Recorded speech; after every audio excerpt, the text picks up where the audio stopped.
Hello students. Our next topic is some important polymers. Okay, and one by one we are going to see. Uh, from this topic, few are omitted, like Buna S is not now in 25% reduced syllabus, and that's why we are going to see one by one which are in our syllabus. Okay, so the first one is rubber. We know very well what is rubber. Rubber is the elastomers are properly known as rubbers. Which are the elastomers? Last time I had shown you that elastic band, and that is our rubber. And these are thermoplastic polymers. Thermoplastic polymers. There are two types. One is thermosetting and another one is thermoplastic. We will go in details after some time. What is thermosetting and what is thermoplastic? Rubber examples are balloons, shoe soles, tires, surgeon's gloves, garden hose. Okay, all these are the examples of the rubber, which is the elastomer and which is thermoplastic. There are again two types. One is natural rubber. One is natural rubber.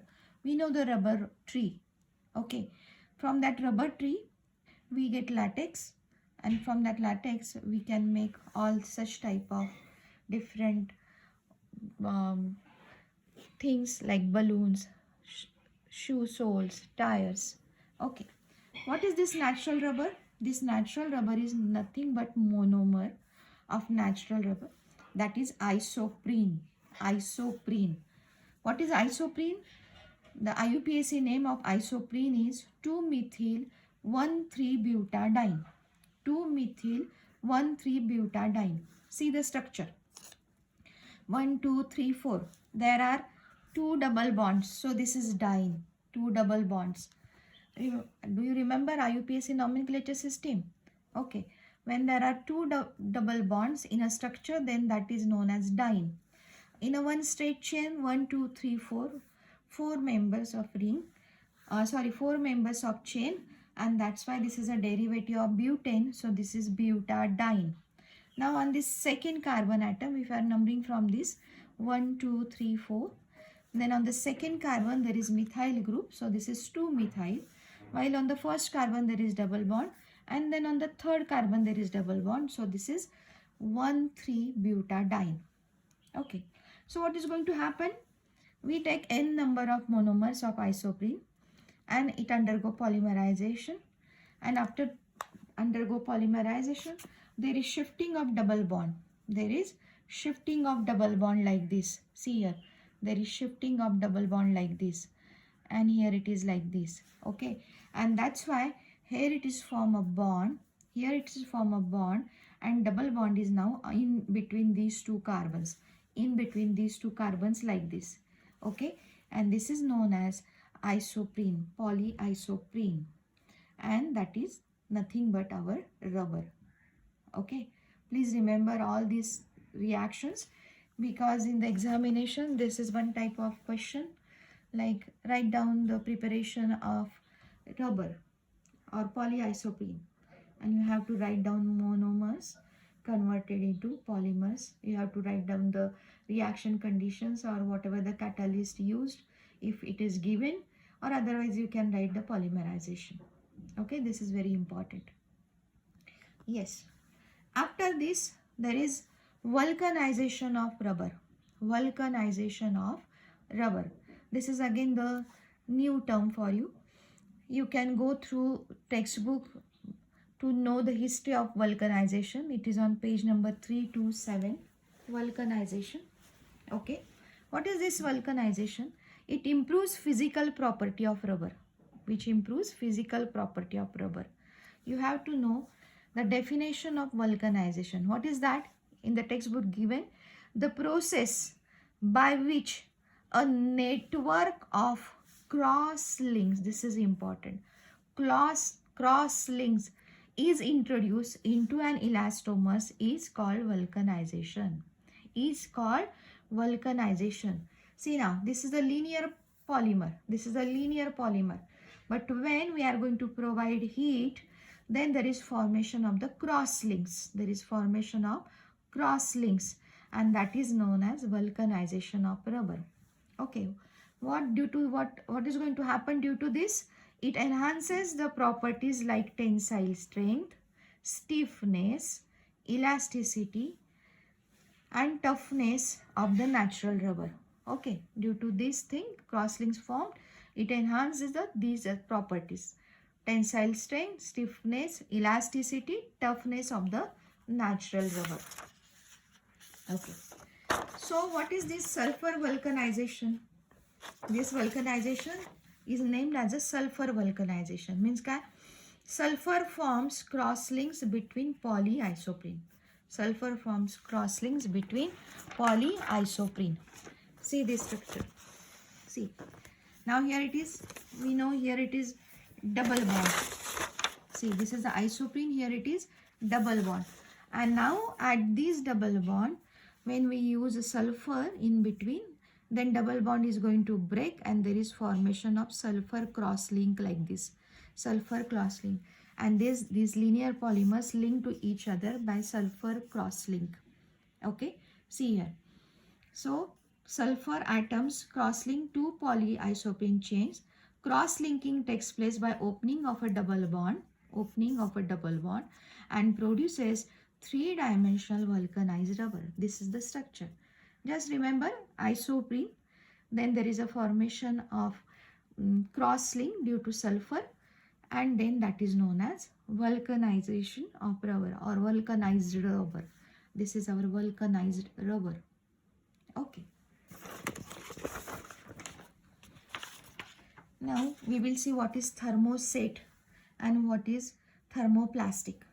Thermoset is a material that strengthens when heated. This is very important. When heated, but cannot be remolded. You please remember this word. Cannot be remolded. Once it is heated, whatever its condition, it is going to remain as it is.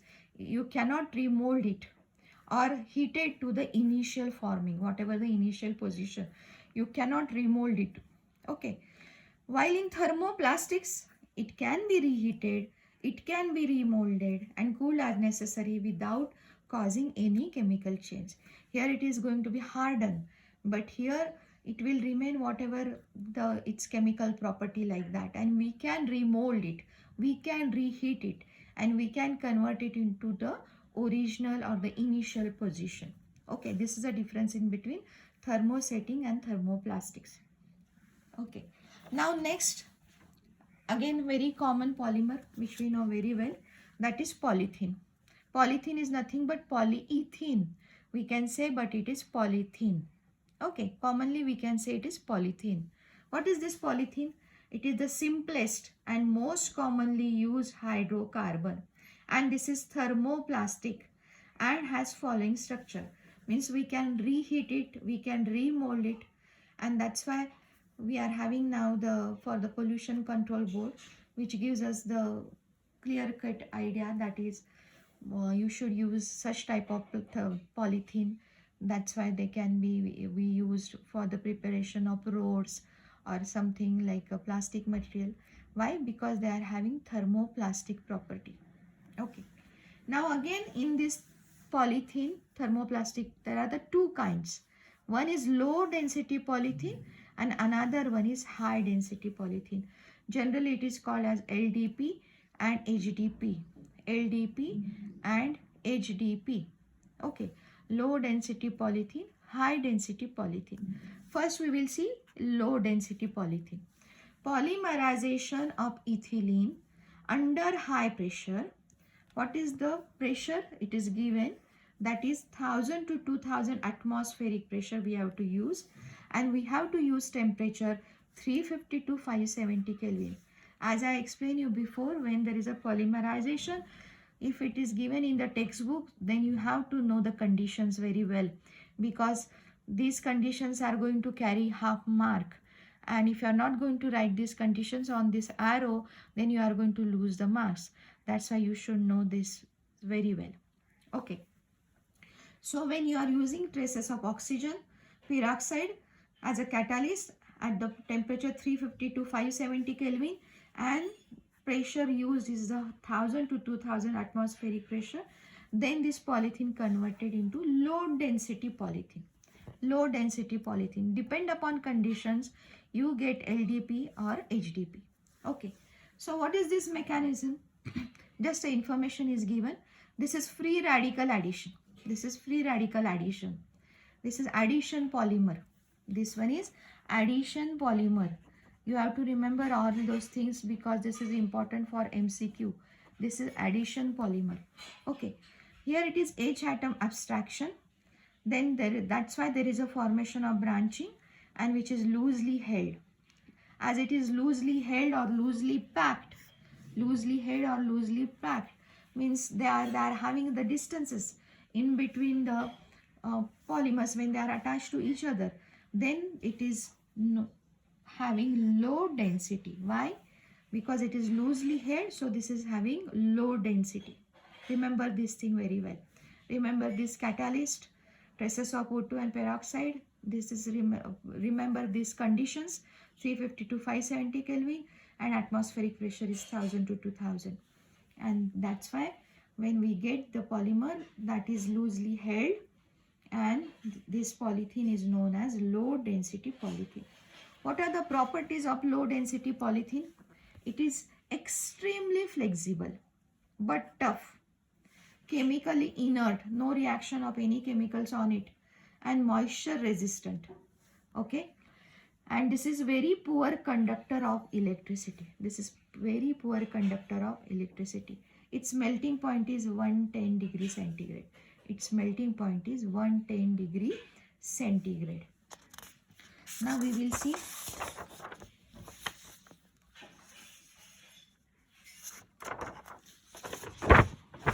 under properties. Next one is preparation, uses. Okay, uses of LDP. This is preparation of pipes for agriculture, for which you use for the irrigation, for the domestic water line connections. This LDP is used. Okay, this LDP is insulation to the electric cables also. To the electric cable, we know that there is one more plastic cover, and that is made up of this lower density polythene. Then submarine cables, squeeze bottles, then attractive containers, all are made up of by LDP. So LDP is very important, and in day-to-day life also we are using so many places LDP. Now high density polythene, short form is HDP. Now this is linear polymer. And this is highly closed packing having. It is having highly closed packing, and that's why its density is high. What is going to happen? Again polymerization of ethene, but now important is here it is Ziegler-Natta catalyst we used. Ziegler-Natta catalyst. For the LDP there is a traces of oxygen, okay, and peroxide. Here it is Ziegler-Natta catalyst. What is this Ziegler-Natta catalyst? This is triethyl aluminum with titanium tetrachloride. You have to remember what is Ziegler-Natta. That is triethyl aluminum with titanium tetrachloride. And now see, temperature is 333 Kelvin to 343 Kelvin. Okay, what is see the difference? And here it is pressure is just 6 to 7 atmospheric pressure. In the previous LDP that the atmospheric pressure is 1000 to 2000, but now here it is just 6 to 7. And catalyst is nothing but this Ziegler-Natta catalyst. This is Ziegler-Natta catalyst, and so it is converted into HDP. Now what are the properties? This is crystalline in nature. Its melting point is 144 to 150 degrees centigrade. And we know the LDP is 110 degrees centigrade. Remember this thing. LDP is 110 degree, while HDP is 144 to 150 degrees centigrade. It is having high tensile strength and hardness. Uses: manufacture of toys, household articles, and to prepare laboratory wares. Okay, to prepare laboratory wares. We know in our laboratory there are so many plastic beakers or plastic measuring cylinders. All these are made up of HDP. HDP. Household articles we know very well. So many plastic articles in our kitchen, and those are nothing but made up of HDP. Toys, so many plastic toys you know very well. Those are made up of HDP. Now next polymer is Teflon. This is also very well known polymer, Teflon. What is this Teflon? This is nothing but polytetrafluoroethylene. Tetrafluoroethylene. Tetra means 4, fluoro is fluorine, and ethylene. Okay, so see the structure. CF2 double bond CF2. Total 4 fluorines. Okay, now 4, so 4 tetrafluoro, and this is our derivative of ethylene. This is derivative of ethylene. This is our ethylene. Okay, and that's why name is poly for the polymerization. Originally it is tetrafluoroethylene. Tetrafluoroethylene. What is going to form? See, this is N number of monomers we are going to take. Undergo polymerization. Again catalyst is the peroxide.